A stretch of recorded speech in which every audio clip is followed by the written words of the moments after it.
Hello everyone, I welcome you all to my YouTube channel. तो ਅੱਜ ਤੋਂ ਆਪਾਂ ਇੱਕ ਨਵੀਂ ਸੀਰੀਜ਼ ਸਟਾਰਟ ਕਰਨ ਜਾ ਰਹੇ ਹਾਂ ਜੋ ਕਿ ਆਪਣੇ ਆਉਣੇ ਵਾਲੇ ਕੋਈ ਵੀ ਐਗਜ਼ਾਮ, ਚਾਹੇ ਉਹ PSSB ਦਾ ਐਗਜ਼ਾਮ ਹੋਵੇ, SSC ਦਾ ਐਗਜ਼ਾਮ ਹੋਵੇ ਜਾਂ ਕੋਈ ਵੀ ਐਗਜ਼ਾਮ ਹੋਵੇ, ਉਹਨਾਂ ਲਈ ਇਹ ਸਾਰੀ ਜੋ ਸੀਰੀਜ਼ ਹੈ ਇੰਪੋਰਟੈਂਟ ਰਹੂਗੀ। ਤੇ ਅੱਜ ਤੋਂ ਆਪਾਂ ਸਟਾਰਟ ਕਰਾਂਗੇ ਸੈਟ ਨੰਬਰ 1 ਤੇ ਆਈ ਗੈਸ 20 ਕੁਐਸਚਨਸ ਮੈਂ ਇਹਦੇ 'ਚ ਡਿਸਕਸ ਕਰੂੰਗਾ ਤੇ ਇੱਕ ਕੁਐਸਚਨ ਬਹੁਤ ਮੈਂ ਸੋਚ ਸਮਝ ਕੇ ਇਸ ਵੀਡੀਓ 'ਚ ਪਾਇਆ ਤੇ ਇਸ ਵੀਡੀਓ ਨੂੰ ਤੁਸੀਂ ਐਂਡ ਤੱਕ ਦੇਖਣਾ ਤੇ ਜੇ ਮੇਰੇ ਚੈਨਲ ਤੇ ਪਹਿਲੀ ਵਾਰੀ ਆਏ ਹੋ ਤਾਂ ਮੇਰੇ ਚੈਨਲ ਨੂੰ ਸਬਸਕ੍ਰਾइब ਜ਼ਰੂਰ ਕਰੋ, ठीक है। तो जे पढ़न बैठे हो तो प्रॉपर कॉपी पेन लैके बैठना तो जेडे मैं पॉइंट्स एक्सट्रा लिखाऊंगा वो तुसी नाल दी नाल नोट करी जाने। क्लीयर हो गया? ओके। तो ये मेरी इंस्टा ID है, तुसी मैनू इत्थे फॉलो कर सकते हो। तुहानू कोई डाउट होंदी है, क्वेरी होंदी है तो मैनू पूछ सकते हो तुसी जरूर, ठीक है। तो ये अपना अज का पहला question, by which one of the following acts was created the federal court in India. देखो हुण जिहड़ा बच्चों आ क्वेश्चन है ना, फैडरल कोर्ट इन इंडिया, इस बारी नायब तहसीलदार च क्वेश्चन आया सी, ठीक है। तो क्वेश्चन नंबर तो खैर मैनू नहीं याद हैगा, बट एक क्वेश्चन आया सीगा। तो जे आप ऑप्शन ते एक बारी गौर करिए, ऑप्शनस की कह रही है आपां नूं। पहला ऑप्शन की है Indian council act of 1861, government of India act 1858 तो बाद ये पहला एक्ट आया सी जिहदे च किते ना किते इंडियंस की जिहड़ी पार्टिसिपेशन है ना प्रशासन नूं चलाउण च उहनूं इंक्रीज़ किया गया सी, ठीक है। तो इहदा आंसर ये तो है नहीं गा। उस तो बाद दूजी ऑप्शन की दी हुई है the government of India act 1909। देखो तुसीं याद रखना गवर्नमेंट ऑफ इंडिया एक्ट 1909 नूं होर की कहा जाता है, इनू कहते हैं, इनू होर की कहा जाता है मॉरले मिंटो रिफॉर्म्स। की बोलते हैं इनू? Morley Minto reforms. मॉरले कौन सीगे उस टाइम के सैक्रटरी ऑफ द स्टेट ते मिंटो कौन सीगे उस टाइम के वाइस रॉय सीगे। ते इस एक्ट च मेन जिहड़ी तुसीं गल इंपॉर्टेंट याद रखनी है वो की है कि इस एक्ट च पहली बारी सैपरेट इलैक्टोरेट्स की गल करी गई सी। सैपरेट इलैक्टोरेट्स जिवें इदां कह लो ना कि मुसलमानों लिए सैपरेट इलैक्टोरेट्स की गल करी गई सी कि मतलब एक जगह तो कैंडीडेट कौन खड़ा होगा? मुसलमान खड़ा होगा, तो वो वास्ते वोट भी कौन करूगा? मुसलमान ही करूगा। इनू की कहा जाता सैपरेट इलैक्टोरेट्स। तो यदा क्वेश्चन का आंसर ना बी होया, तो बी नूं भी आपां काटा मार दईए। सी की कह रहे हैं तो गवर्नमेंट ऑफ इंडिया एक्ट 1919। हुण इस एक्ट देखो की होया सी, इस एक्ट च ਜਿਹੜੇ ਸੈਪਰੇਟ ਇਲੈਕਟੋਰੇਟ ਦੀ ਹਜੇ ਮੈਂ ਗੱਲ ਕੀਤੀ ਉਹਨਾਂ ਨੂੰ ਐਕਸਟੈਂਡ ਕੀਤਾ ਗਿਆ ਸੀ ਕਿਹਨਾਂ ਵਾਸਤੇ? ਐਂਗਲੋ ਇੰਡੀਅਨਸ ਹੋ ਗਏ ਤੇ ਜਿਹੜੇ ਇੰਡੀਅਨ ਕ੍ਰਿਸਚਨ ਸੀਗੇ ਉਹਨਾਂ ਵਾਸਤੇ ਹੋ ਗਏ ਤੇ ਸਿੱਖਾਂ ਲਈ ਸੈਪਰੇਟ ਇਲੈਕਟੋਰੇਟਸ ਐਕਸਟੈਂਡ ਕਰੇ ਗਏ ਸੀ। ਤੇ ਇਹਦਾ ਆਨਸਰ ਇਹ ਵੀ ਨਹੀਂ ਹੈਗਾ ਤੇ ਹੁਣ ਸੀ ਵੀ ਕੱਟਤਾ, ਰਹਿ ਗਿਆ ਕਿ ਡੀ। ਤਾਂ ਆਨਸਰ ਕੁਐਸਚਨ ਦਾ ਆਨਸਰ ਕੀ ਹੋਊਗਾ? D option. ਬਟ ਜੇ ਵੈਸੇ ਮੈਂ ਇੱਕ ਫੈਕਚੁਅਲ ਤੁਹਾਨੂੰ ਗੱਲ ਯਾਦ ਕੱਲ ਦੱਸਿਆ ਇੱਥੇ, ਫੈਡਰਲ ਕੋਡ ਇੰਡੀਆ 'ਚ ਕਦੋਂ ਬਣੀ ਸੀ? By the government of India act 1935, ठीक है। तो इन्हें इस फैडरल कोर्ट ने किनू रिप्लेस किया सी? इस फैडरल कोर्ट ने रिप्लेस किया सी सुप्रीम कोर्ट जिहड़ी इस्टैबलिश की गई सी कलकत्ते च 1774 च, उन्होंने इन्हें रिप्लेस किया सी। तो इस क्वेश्चन का राइट आंसर की है? इस क्वेश्चन का राइट आंसर है डी ऑप्शन। क्लियर हो गया? इस क्वेश्चन का राइट आंसर की है? D option. ओके। अगला क्वेश्चन अपना, consider the following statement based question है, इंपॉर्टेंट है, देखो ध्यान नाल। देखो हालांकि PSSB वर्गे एग्जाम च कोई स्टेटमेंट बेस्ड क्वेश्चन नहीं आता, बट तुसी ये देखो ना कि तुसी एक पॉइंट रिवाइज करना इंडिविजुअली, कोई भी पॉइंट किसी भी फॉर्म च एग्जाम च आ सकता है। तो पहला स्टेटमेंट की है? Municipal corporation are established in the state by the act of parliament. नहीं, ये बिल्कुल गलत है। म्यूनिसिपल कॉरपोरेशन जो होंगी इन्होंने एस्टैबलिश किया जाता स्टेट लैजिसलेचर के द्वारा। किहदे द्वारा? जिहड़ी स्टेट च लैजिसलेटिव असैंबली होंदी है, लैजिसलेचर होंदी है, ਉਹਦੇ ਉਹ एक्ट पास करदियां फिर आ बनदी है म्यूनिसिपल कॉरपोरेशन। तो पहला पॉइंट तो भी गलत हो गया। दूजी ऑप्शन की कह रही है? The first municipal corporation in India was created in Madras. बई बिल्कुल सही गल कही इन्होंने, पहली म्यूनिसिपल कॉरपोरेशन मद्रास च ही बनाई गई सी ते ये बनाई गई सी 1688 च। कदों बनाई गई सी? 1688 च बनाई गई सी। मैं इत्थे लिख देना 1688 च पहली म्यूनिसिपल कॉरपोरेशन बनाई गई सी। डन। तो सैकेंड तो सही है। हुण ऑप्शन देखो, वन ओनली वन, ये बिल्कुल ही गलत हो गया। सैकेंड ओनली बिल्कुल सही है। इस क्वेश्चन का राइट आंसर की है? इस क्वेश्चन का राइट आंसर है बी ऑप्शन। क्लियर हो गया? ओके। नैक्सट क्वेश्चन अपना, which of the following pairs are correct. हाँ हुण ये क्वेश्चन बहुत घट बच्चे को आता होगा तो आप इन्हू भी डिस्कस करांगे आराम नाल। Which of the following pairs are correct, तुसीं करैक्ट पेयर देखना है। पहले देखो पेयर 1 जिहड़ा लिखिया, Zawar it is famous for uranium. देखो Zawar is not famous for uranium, एक किहदे वास्ते फेमस है, it is famous for zinc, किहदे वास्ते फेमस है, इत्थे मैं लिख रहा, it is famous for zinc and lead, zinc ते लैड वास्ते फेमस है, ठीक है। तो ये तो पेयर हो गया गलत। हुण जिहड़ी जिहड़ी ऑप्शन च वन हैगा उहनूं आपां की करांगे, क्रॉस कर देंगे ना, वन इहदे च भी हैगा तो काटा मारो, ठीक है। इस तो इलावा वन इहदे च भी आ भी काटा मार दो, वन इहदे च भी हैगा भी काटा मार दो। लो ये तो बड़ा ही सौखा हो गया यार, ਆਪਾਂ ਨੂੰ होर ऑप्शन देखने की लोड़ ही नहीं पई, ना दूजी देखी ना तीजी देखी ना चौथी देखी, अपना वन ऑप्शन ए च आ रहा सी, सी च आ रहा सी, डी च आ रहा सी। तो इस क्वेश्चन का राइट आंसर की हो जाएगा बी। फिर भी आप एक बार डिस्कस कर लेने बाकी ऑप्शंस की कह रही है ना, अपनी नॉलेज ही ਵਧੂਗੀ। खेतरी कॉपर बिल्कुल सही है जी, खेतरी कॉपर, खेतरी कितने है, खेतरी है राजस्थान च, ठीक है। तो ये बिल्कुल सही है, कॉपर माइनस तुहानूं कित्थे कित्थे मिलणगीਆਂ, राजस्थान च जिहड़ी खेतरी नाम की जगह। बालाघाट मैंगनीज ये भी सही है, बालाघाट तुहानूं कित्थे मिलूगा, ये मिलूगा मध्य प्रदेश, तो ये भी बिल्कुल सही है। जादूगढ़ा माइनस जिंक, तो ये सही है गलत है, ये देखो जी it is not famous for zinc, it is famous for uranium. किहदे वास्ते फेमस है, यूरेनियम लिए फेमस है। Just a second, it is famous for uranium, okay इत्थे लिख देना आपां, it is famous for uranium. तुसीं आपदी कॉपी ते लिखी जाओ ना नाल दी नाल, it is famous for uranium. तो इस क्वेश्चन का राइट आंसर क्या है, सी सैकेंड ते third, Khetri copper, Balaghat manganese. Jaduguda zinc नहीं है, Jaduguda is related to uranium. तो Zawar uranium, sorry Zawar is related to zinc and lead, okay ठीक हो गया। तो अपने क्वेश्चन का राइट आंसर की होएगा, हुण अपने क्वेश्चन का राइट आंसर होएगा लग गया पता, second and third only, okay. अगला question, what was the name of Maharaja Ranjit Singh. देखो अज जो मैं वीडियो बना रहा अज हैगी 12 तरीक, तो एक इच ऐड कर दो की आ जाऊगा 13 नवंबर 1780 ਨੂੰ किहदा जन्म होया सी, महाराजा रणजीत सिंह का जन्म होया सी। इन्हां दी माता जी का माता जी का नाम की सीगा, राज कौर, ते इन्हां दे जिहड़े पिता जी सीगे उन्हां दा नाम की सीगा, महा सिंह सुकर चक्या। की नाम सीगा, महा सिंह सुकर चक्या, महा सिंह सुकर चक्या, ठीक है। हाँ तुम लिख लियो ना, महा सिंह सुकर चक्या इन्हां दे पिता का नाम सी। चलो ये भी हो गया। अगले क्वेश्चन पे आ जाओ, consider the following statement, model code of conduct is a constitutional provision under article number 324, okay.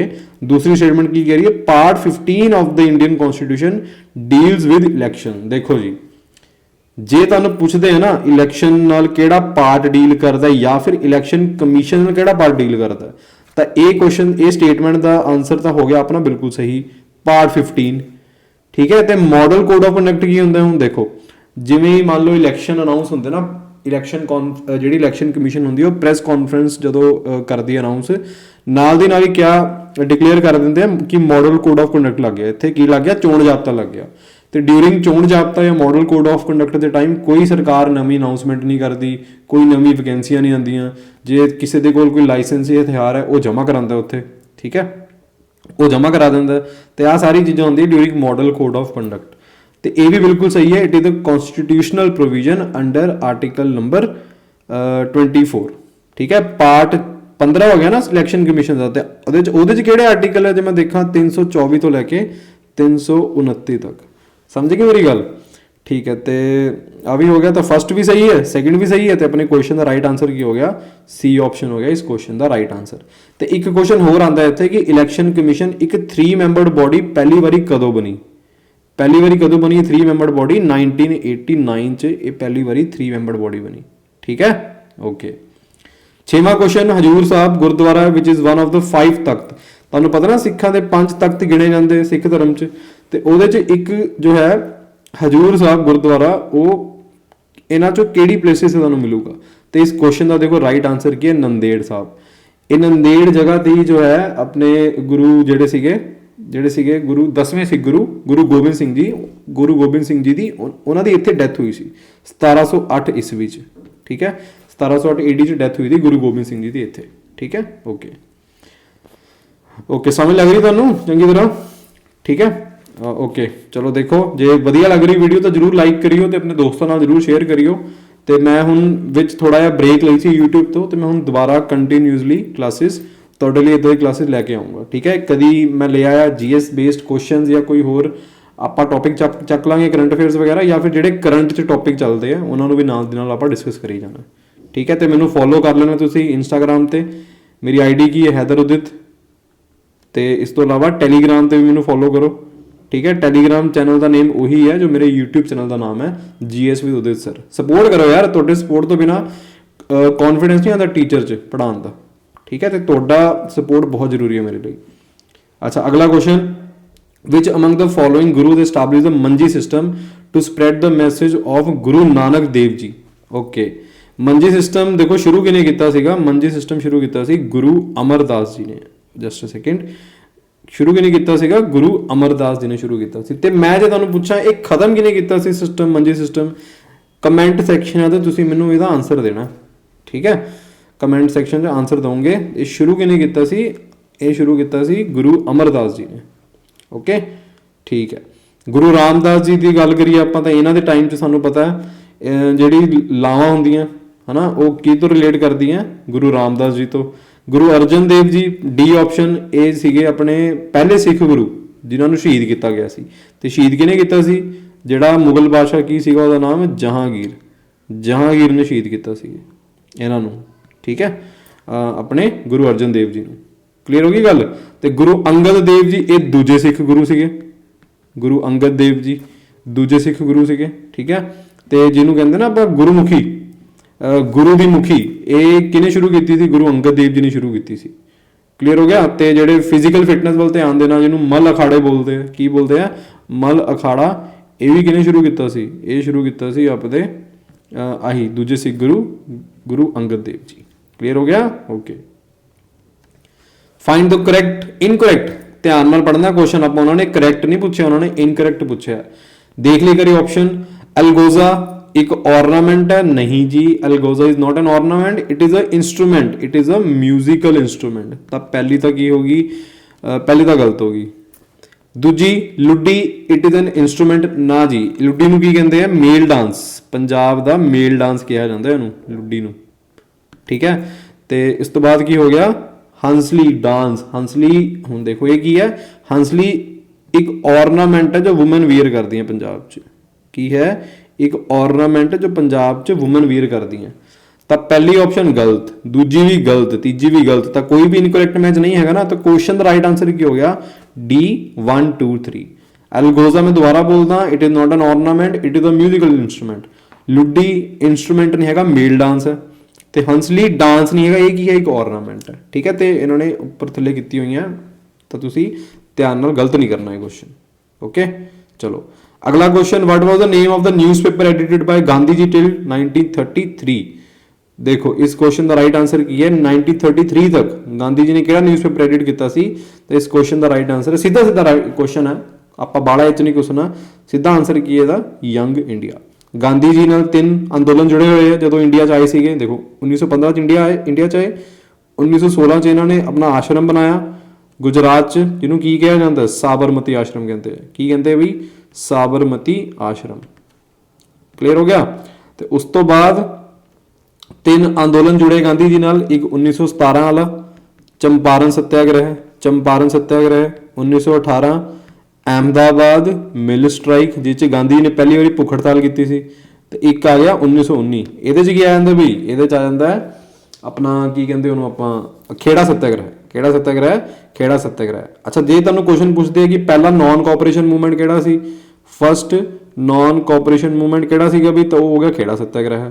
ਇਸ ਤੋਂ ਇਲਾਵਾ ਪਹਿਲਾ ਸਿਵਲ ਡਿਸਓਬੀਡੀਐਂਸ ਮੂਵਮੈਂਟ ਕਿਹੜਾ ਹੋ ਗਿਆ? ਚੰਪਾਰਨ ਸੱਤਿਆਗ੍ਰਹਿ। ਤੇ ਪਹਿਲੀ ਹੰਗਰ ਸਟ੍ਰਾਈਕ ਹੋ ਗਈ ਅਹਿਮਦਾਬਾਦ ਮਿਲ ਸਟ੍ਰਾਈਕ 'ਚ।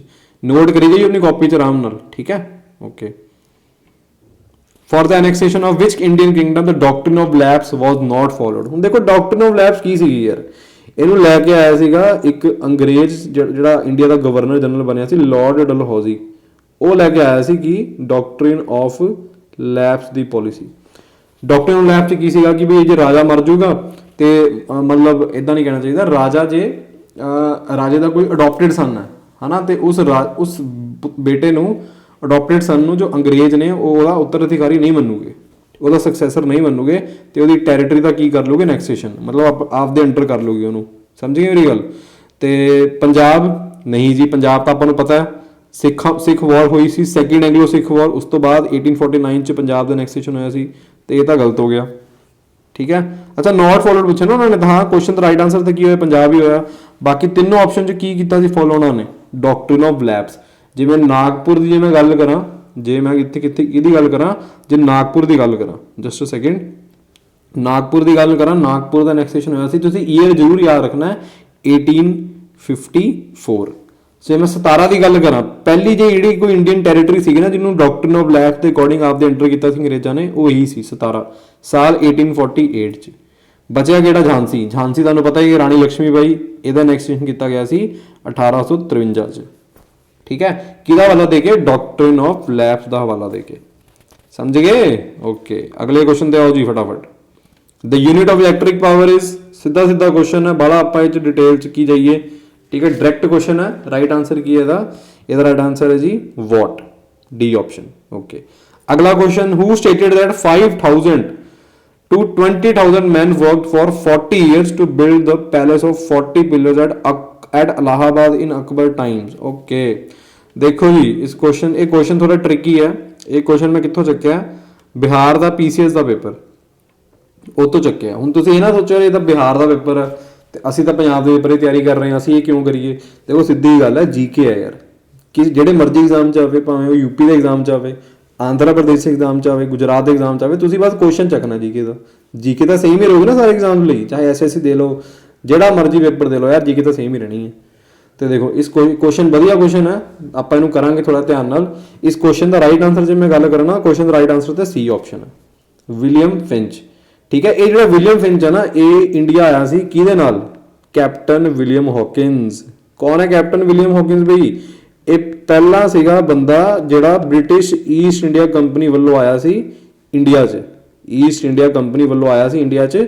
ਤੇ ਕਿਹਨੂੰ ਮਿਲਣ ਆਇਆ ਸੀ ਇਹ ਮਿਲਣ ਆਇਆ ਸੀ ਜੀ ਜਹਾਂਗੀਰ ਨੂੰ। ਕਿਹਨੂੰ ਮਿਲਣ ਆਇਆ ਸੀ? ਮੁਗਲ ਬਾਦਸ਼ਾਹ ਜਹਾਂਗੀਰ ਨੂੰ ਮਿਲਣ ਆਇਆ ਸੀ ਇਹ। ਠੀਕ ਹੈ, ਤੇ ਉਹਦੇ ਨਾਲ ਹੀ ਆਇਆ ਸੀ ਇਹ ਪਤੰਦਰ, ਕਿਹੜਾ, ਵਿਲੀਅਮ ਫਿੰਚ। ਤੇ ਤੁਸੀਂ ਸੁਣਿਆ ਹੋਗਾ ਜਿਹੜਾ ਅਯੋਧਿਆ ਦਾ ਵਰਡਿਕਟ ਆਇਆ ਸੀ ਰਾਮ ਮੰਦਿਰ ਵਾਲਾ ਕੇਸ ਹੈ ਨਾ, ਉਹਦੇ 'ਚ ਵੀ ਇਹਦਾ ਮੈਂਸ਼ਨ ਕੀਤਾ ਗਿਆ ਸੀ ਵਿਲੀਅਮ ਫਿੰਚ ਦਾ। ਠੀਕ ਹੈ, ਮਤਲਬ ਮੈਂਸ਼ਨ ਕੀ ਕੀਤਾ ਗਿਆ ਸੀ ਕਿ 1608 ਦੇ ਤੋਂ ਲੈ ਕੇ 1611 ਤੱਕ ਇਹਨੇ ਇੰਡੀਆ ਘੁੰਮਿਆ ਸੀ। ਤੇ ਇਹਨੂੰ ਕੁਝ ਵੀ ਨਾ ਮਤਲਬ ਕਹਿ ਲਓ ਕਿ ਮਤਲਬ ਇਸਲਾਮਿਕ ਕਲਚਰ ਬਾਰੇ ਕੁਝ ਜ਼ਿਆਦਾ ਇਹਨੂੰ ਅਯੋਧਿਆ 'ਚ ਮਿਲਿਆ ਨਹੀਂ ਸੀਗਾ। ਠੀਕ ਹੈ, ਤੇ ਇਹਦਾ ਮੈਂਸ਼ਨ ਸੀਗਾ ਜਜਮੈਂਟ 'ਚ। ਸਮਝ ਗਏ ਮੇਰੀ ਗੱਲ? ਅਯੋਧਿਆ ਵਰਡਿਕਟ ਜਿਹੜਾ ਤੁਹਾਨੂੰ ਪਤਾ ਹੀ ਹੈ ਨਾ, ਰਾਮ ਮੰਦਿਰ ਵਗੈਰਾ ਕੇਸ ਵਗੈਰਾ, ਉਹਦੀ ਗੱਲ ਕਰ ਰਿਹਾ ਮੈਂ। ਬਾਕੀ ਆਪਸ਼ਨ ਤੇ ਜੇ ਮੈਂ ਨਜ਼ਰ ਮਾਰਾਂ, ਇੱਕ ਇੱਥੇ ਲਿਖਿਆ ਹੋਇਆ ਕੀ ਆਪਣਾ, ਇੱਕ ਇੱਥੇ ਲਿਖਿਆ ਟੈਵਰਨੀਅਰ, ਸੈਕਿੰਡ ਆਪਸ਼ਨ ਦੇਖੋ। ਟੈਵਰਨੀਅਰ ਜੋ ਹੈਗਾ ਨਾ, ਇਹ ਕਿਹੜਾ ਟਰੈਵਲਰ ਹੈ? ਟਰੈਵਲਰ ਪੁੱਛ ਲੈਂਦੇ ਕਿ ਬਈ ਕਿੱਥੋਂ ਆਇਆ ਸੀ, ਤੇ ਇਹ ਸੀਗਾ ਇੱਕ ਇਟਾਲੀਅਨ ਟਰੈਵਲਰ। ਠੀਕ ਹੈ, ਵਿਲੀਅਮ ਫਿੰਚ ਤਾਂ ਪਤਾ ਲੱਗ ਗਿਆ ਆਪਾਂ ਨੂੰ, ਗੋਰਾ ਸੀਗਾ, ਅੰਗਰੇਜ਼ ਸੀਗਾ, ਇੰਗਲੈਂਡ ਤੋਂ ਆਇਆ ਸੀ। ਟੈਵਰਨੀਅਰ ਸੀਗਾ ਇਟਾਲੀਅਨ ਟਰੈਵਲਰ। ਇੱਕ ਤੁਸੀਂ ਦੇਖ ਰਹੇ ਹੋ ਅਬਦੁਲ ਹਾਮਿਦ ਲਾਹੌਰੀ। ਠੀਕ ਹੈ, ਇਹ ਸੀਗਾ ਜੋ ਹੈ ਇਹ ਮੁਗਲ ਐਂਪਰਰ ਦੇ ਟਾਈਮ ਤੇ ਆਇਆ ਸੀ। ਠੀਕ ਹੈ, ਮੁਗਲ ਬਾਦਸ਼ਾਹ ਦੇ ਟਾਈਮ 'ਚ, ਜਿਹੜੀ ਮੁਗਲਾਂ ਦੇ ਟਾਈਮ ਤੇ ਆਇਆ ਸੀਗਾ। ਠੀਕ ਹੈ, ਤੇ ਇੱਕ ਆਪਣਾ ਆ ਗਿਆ ਇੱਥੇ ਕੀ ਕਹਿੰਦੇ ਇਹਨੂੰ, ਅਬਦੁਲ ਹਾਮਿਦ ਲਾਹੌਰੀ ਦੀ ਗੱਲ ਕੀਤੀ ਨਾ ਆਪਾਂ। ਠੀਕ ਹੈ, ਸਮਝ ਗਏ ਮੇਰੀ ਗੱਲ? ਤੇ ਇਹ ਸਾਰਾ ਤੁਸੀਂ ਯਾਦ ਰੱਖ ਲੈਣਾ, ਕੁਐਸਚਨ ਵਧੀਆ ਸੀਗਾ, ਬਿਹਾਰ ਦੇ ਪੀਸੀਐਸ ਦੇ ਪੇਪਰ 'ਚ ਆਇਆ ਸੀ। Site of cellular respiration in animal cell is, ਸਿੱਧੇ ਸਿੱਧਾ ਕੁਐਸਚਨ। ਇਸ ਕੁਐਸਚਨ ਦਾ ਰਾਈਟ ਆਂਸਰ ਕੀ ਹੈ? ਮਾਈਟੋਕੌਂਡਰੀਆ। ਬਾਇਓ ਦਾ ਕੁਐਸਚਨ ਵੀ ਆਪਾਂ ਲੈ ਲਿਆ ਜੀ ਇੱਥੇ। ਠੀਕ ਹੈ, okay. In which of the union territories, Panchayati Raj system ਇਹਨਾਂ ਵਿੱਚੋਂ ਕਿੱਥੇ ਐਗਜ਼ਿਸਟ ਨਹੀਂ ਕਰਦਾ ਬਈ? ਤੇ ਕੁਐਸਚਨ ਦਾ ਰਾਈਟ ਆਂਸਰ ਕੀ ਹੈ? ਦਿੱਲੀ। ਠੀਕ ਹੈ, ਦਿੱਲੀ 'ਚ ਪੰਚਾਇਤੀ ਰਾਜ ਸਿਸਟਮ ਐਗਜ਼ਿਸਟ ਨਹੀਂ ਕਰਦਾ। ਪੰਚਾਇਤੀ ਰਾਜ ਤੁਹਾਨੂੰ ਪਤਾ ਹੈ ਕਿਹੜੀ ਅਮੈਂਡਮੈਂਟ ਦੇ ਬਾਅਦ ਆਇਆ ਸੀ? ਬਾਹਲੀ ਜ਼ਿਆਦਾ ਫੇਮਸ ਅਮੈਂਡਮੈਂਟ ਹੈ 73rd ਕਨਸਟੀਟਿਊਸ਼ਨਲ ਅਮੈਂਡਮੈਂਟ 1992। ਇਹਨੇ ਪੰਚਾਇਤਾਂ ਨੂੰ ਕੀ ਦਿੱਤਾ? ਇੱਕ ਸੰਵਿਧਾਨਿਕ ਦਰਜਾ ਦਿੱਤਾ। ਤੇ ਸੰਵਿਧਾਨ 'ਚ ਕਿਹੜਾ ਨਵਾਂ ਸ਼ਡਿਊਲ ਐਡ ਕੀਤਾ? ਇਹਨੇ ਐਡ ਕੀਤਾ ਸ਼ਡਿਊਲ ਨੰਬਰ 11ਵਾਂ ਐਡ ਕੀਤਾ ਸੀ। ਦਿੱਲੀ ਇਸ ਕੁਐਸਚਨ ਦਾ ਰਾਈਟ ਆਂਸਰ। ਤੇ ਜੇ ਮੈਂ ਪੁੱਛਾਂ ਤੁਹਾਨੂੰ ਕਿਹੜੀ ਸਟੇਟਸ 'ਚ ਪੰਚਾਇਤੀ ਰਾਜ ਨਹੀਂ ਐਗਜ਼ਿਸਟ ਕਰਦੀ, ਬੜਾ ਇੰਪੋਰਟੈਂਟ ਪੁਆਇੰਟ ਹੈ ਜਿਹਨਾਂ 'ਚ ਕਿਹੜੀ ਸਟੇਟ 'ਚ ਨਹੀਂ ਐਗਜ਼ਿਸਟ ਕਰਦੀ। 3 ਸਟੇਟਸ ਨੇ, ਦੱਸ ਦੇਣਾ ਤੁਹਾਨੂੰ ਮੈਂ। ਇੱਕ ਨਾਗਾਲੈਂਡ ਹੋ ਗਿਆ, ਇੱਕ ਹੋ ਗਿਆ ਆਪਣਾ ਮੇਘਾਲਿਆ, ਤੇ ਇੱਕ ਹੋ ਗਿਆ ਆਪਦਾ ਮਿਜ਼ੋਰਮ। ਤੇ ਦੇਖੋ ਤਿੰਨੋਂ ਦੇ ਤਿੰਨੋਂ ਨਾਰਥ ਈਸਟ ਸਟੇਟਸ, ਤਿੰਨੋਂ ਸਟੇਟਾਂ 'ਚ ਟ੍ਰਾਈਬਲ ਪੋਪੂਲੇਸ਼ਨ ਬਹੁਤ ਜ਼ਿਆਦਾ ਹੈ। ਨਾਗਾਲੈਂਡ, ਮੇਘਾਲਿਆ, ਮਿਜ਼ੋਰਮ। ਸਮਝ ਗਏ? ਦੁਬਾਰਾ ਬੋਲ ਦਿੰਦਾ ਮੈਂ, ਨਾਗਾਲੈਂਡ, ਮੇਘਾਲਿਆ, ਮਿਜ਼ੋਰਮ। ਓਕੇ, ਅਗਲਾ ਕੁਐਸਚਨ ਆਪਣਾ which sultan was reputed to be Akbar of Kashmir. ਹੁਣ ਇਹ ਵੀ ਕੈਂਡ ਕੁਐਸਚਨ, ਇਹ ਵੀ ਮੈਂ ਪੀਸੀਐਸ ਦੇ ਪੇਪਰ ਤੋਂ ਚੱਕਿਆ, ਬਿਹਾਰ ਦੇ ਪੀਸੀਐਸ ਪੇਪਰ ਤੋਂ ਚੱਕਿਆ ਮੈਂ question. Which sultan was reputed to be Akbar of Kashmir. Akbar ਦੇਖੋ ਕਿਉਂ ਬੋਲਦੇ ਅਕਬਰ ਆਫ ਕਸ਼ਮੀਰ, ਕਿਉਂਕਿ ਦੇਖੋ ਅਕਬਰ ਦੀ ਪਾਲਿਸੀ ਸੀਗੀ ਕਿ ਉਹ ਸੈਕੂਲਰ ਨੇਤਾ ਸੀਗਾ, ਬਾਕੀ ਧਰਮਾਂ ਨੂੰ ਵੀ ਉਹ ਇੱਜ਼ਤ ਦਿੰਦਾ ਸੀ, ਸਿੱਖ ਧਰਮ ਹੋਵੇ ਹਿੰਦੂ ਧਰਮ ਹੋਵੇ ਬਾਕੀ ਧਰਮਾਂ ਨੂੰ ਇੱਜ਼ਤ ਦਿੰਦਾ ਸੀ। ਤੇ ਇਹ ਜਿਹੜਾ ਸੀਗਾ ਅਕਬਰ, ਜਿਹੜਾ ਜਿਹਨੂੰ ਕਸ਼ਮੀਰ ਦਾ ਅਕਬਰ ਕਹਿੰਦੇ ਆ, ਇਹ ਵੀ ਬਾਕੀ ਧਰਮਾਂ ਨੂੰ ਇੱਜ਼ਤ ਦਿੰਦਾ ਸੀ। ਜਿਵੇਂ ਅਕਬਰ ਨੇ ਕੀ ਖਤਮ ਕੀਤਾ ਸੀ, ਜਜ਼ੀਆ ਖਤਮ ਕੀਤਾ ਸੀ, ਉਦਾਂ ਹੀ ਇਸ ਬੰਦੇ ਨੇ ਵੀ ਜਜ਼ੀਆ ਖਤਮ ਕੀਤਾ ਸੀ। ਤੇ ਇਸ ਕੁਐਸਚਨ ਦਾ ਜੇ ਮੈਂ ਰਾਈਟ ਆਨਸਰ ਦੇਖਾ ਤਾਂ ਡੀ ਆਪਸ਼ਨ ਹੈ। ਨਵਾਂ ਕੁਐਸਚਨ ਤੁਹਾਡੇ ਲਈ ਹੋਊਗਾ, ਕਈਆਂ ਲਈ ਵਧੀਆ ਕੁਐਸਚਨ ਹੈ, ਧਿਆਨ ਰੱਖਿਓ। ਸੁਲਤਾਨ ਜ਼ੈਨੁਲ ਆਬਿਦੀਨ ਇਹ ਕਸ਼ਮੀਰ ਦਾ 8ਵਾਂ ਰੂਲਰ ਸੀਗਾ, 8ਵਾਂ ਮੁਸਲਿਮ ਰੂਲਰ ਸੀਗਾ, 8ਵਾਂ ਸੁਲਤਾਨ ਆਫ ਕਸ਼ਮੀਰ ਕਹਿ ਲਓ ਜਾਂ ਤਾਂ, ਹਨਾ। ਸਮਝ ਗਏ ਮੇਰੀ ਗੱਲ? ਉਹ ਸਮਝ ਗਏ? ਓਕੇ ਠੀਕ ਹੈ, ਤੇ ਤੁਸੀਂ ਯਾਦ ਰੱਖ ਲੈਣੀ ਗੱਲ। ਚਲੋ ਤੇ ਇੱਕ ਆਪਸ਼ਨ ਦੇਖੋ ਇੱਥੇ ਵੀ ਲਿਖਿਆ ਹੋਇਆ ਸੁਲਤਾਨ ਸਿਕੰਦਰ। ਇਹਦੇ ਬਾਰੇ ਕੀ ਯਾਦ ਰੱਖਣਾ ਹੈ ਕਿ ਇਹਨੇ ਕੀ ਕੀਤਾ ਸੀ, ਪ੍ਰੋਟੈਕਸ਼ਨ ਦਿੱਤੀ ਸੀ, ਕਸ਼ਮੀਰ ਨੂੰ ਬਚਾਇਆ ਸੀ ਕਿਤੋਂ? ਕਸ਼ਮੀਰ ਨੂੰ ਇਹਨੇ ਬਚਾਇਆ ਸੀਗਾ ਕਿਤੋਂ? ਤਾਇਮੂਰ ਲੰਗ ਤੋਂ। ਕਿਤੋਂ ਬਚਾਇਆ ਸੀ? ਤਾਇਮੂਰ ਲੰਗ ਤੋਂ ਬਚਾਇਆ ਸੀ ਇਹਨੇ, ਠੀਕ ਹੈ। ਇਹ ਬੜਾ ਇੱਕ ਕਰੂਅਲ ਲੀਡਰ ਸੀਗਾ ਤਾਇਮੂਰ ਲੰਗ, ਇਹ ਤੋਂ ਬਚਾਇਆ ਸੀ ਸੁਲਤਾਨ ਸਿਕੰਦਰ ਨੇ। Is it clear? ਓਕੇ ਜੀ, ਚਲੋ देखिए अगला क्वेश्चन अपना। In which of the following compounds are responsible. थोड़ी गलती हो गई है, रिस्पॉन्सिबल स्पैलिंग गलत है, बट चलो कोई नहीं, एडजस्ट कर लियो तुसी। एसिड रेन लिए किहड़े किहड़े रिस्पॉन्सिबल है जी? तो इस क्वेश्चन का राइट आंसर तो हैगा, सीधी सीधी गल करिए बी ऑप्शन, नाइट्रोजन ऑक्साइड ते sulphur dioxide. Nitrogen oxide sulphur dioxide acid rain लिए रिस्पॉन्सिबल ने, ठीक है। Okay, in which of the following is not associated with NAFTA. देखो नाफ्टा की है यार, सीधी गल दसां तुहानूं मैं, north Atlantic free trade agreement, north America sorry free trade agreement. तो नॉर्थ अमेरिका च किहड़ी कंट्रीज आ गई यार? कैनेडा आ गई, मैक्सीको आ गई, यूएसए आ गई, तो ब्रिटेन की करता पे? कुछ नहीं करता पे। तो ब्रिटेन इस क्वेश्चन का राइट आंसर है, it is not associated with NAFTA, ठीक है। तो नाफ्टा की जो मैं गल करा बनया कदों सी? 1 जनवरी 1994, ठीक है। तुसीं उदों पैदा भी नहीं हुए सी, मैं भी नहीं पैदा होया सी वैसे तां, ठीक है। तो इस क्वेश्चन का राइट आंसर की है जी? Great Britain. ओके जी, अगले क्वेश्चन वाल चलिए। The black foot disease primarily occurs due to toxicity of. अच्छा आई गेस मैं ना इतने फोटो ही ऐड करनी भुल गया, मैं तुहानूं दिखा दिंदा कि ब्लैक फुट डिजीज किहो जी दिखदी आपां नूं। ते किहदी टॉक्सिसिटी नाल हुंदा है? आर्सैनिक। देखो नॉर्मली की होंदा, इंडस्ट्रीयल एरियाज होंदे ना, वो अपने इंडस्ट्रीयल वेस्ट वगैरह आस पास के रिवर च डंप कर देंगे, तो उन्होंने इंडस्ट्रीयल वेस्ट की होंदा? आर्सैनिक होंदा, ठीक है। तो या बोर करके जमीन च कढ़ता, तो जमीन च जो ग्राउंड वाटर होंदा उहदे नाल भी आर्सैनिक मिक्स हो जाता, तो साडे भी हार्मफुल होंदा है, ठीक है। तो उहदे नाल की हो जाती है? ब्लैक फुट डिजीज हो जाती है। तो क्वेश्चन राइट आंसर की है? C option, arsenic. Clear? Okay, next question. What is the maximum term of the member of the National Commission for Women? National Commission for Women constitutional body नहीं हैगी, ये कि एक नॉन कॉन्स्टिट्यूशनल बॉडी है।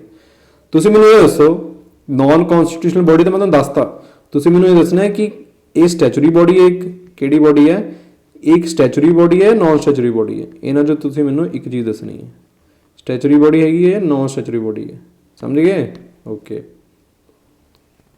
तो अच्छा क्वेश्चन के answer की मैं गल करा, तो क्वेश्चन का राइट आंसर है 3 ईयर्स, ठीक है। ओके, आ लो जी, आ एक होमवर्क देखो, 20 क्वेश्चन है, 19 क्वेश्चन तुहानूं असीं कराते, आ सारे क्वेश्चन आप डिस्कस कर लेना।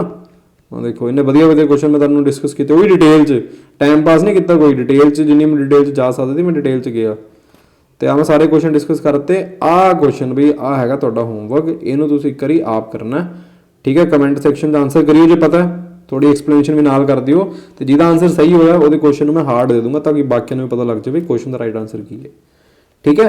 तो ये हो गया अपना सैट 1 कंप्लीट अज, तो मैं वीडियो बनाती है, अपलोड भी आप करती है, ठीक है। तुसीं चंगी तरह देखना है, कोई डाउट है तो मैंने कमेंट सैक्शन में पूछ लेना, कोई क्वेरी है तो इंस्टाग्राम पर मैंने मैसेज कर दो या कमेंट सैक्शन में मैसेज कर दो, मैं हो सके तो जरूर थोड़ा जवाब दूंगा, ठीक है। हो सके तो यार कि देवांगे जवाब। तो इस तो अलावा फॉलो कर लो मैनू टैलीग्राम पर भी, तो सबसक्राइब करो, अपने दोस्तों नाल शेयर करो, वीडियो को लाइक करो। तो थैंक यू सो मच, अगली वीडियो जल्दी लैके आऊँगा मैं, ठीक है। अज दे लई इन्ना बहुत है। Bye bye, take care and good luck for your upcoming exams.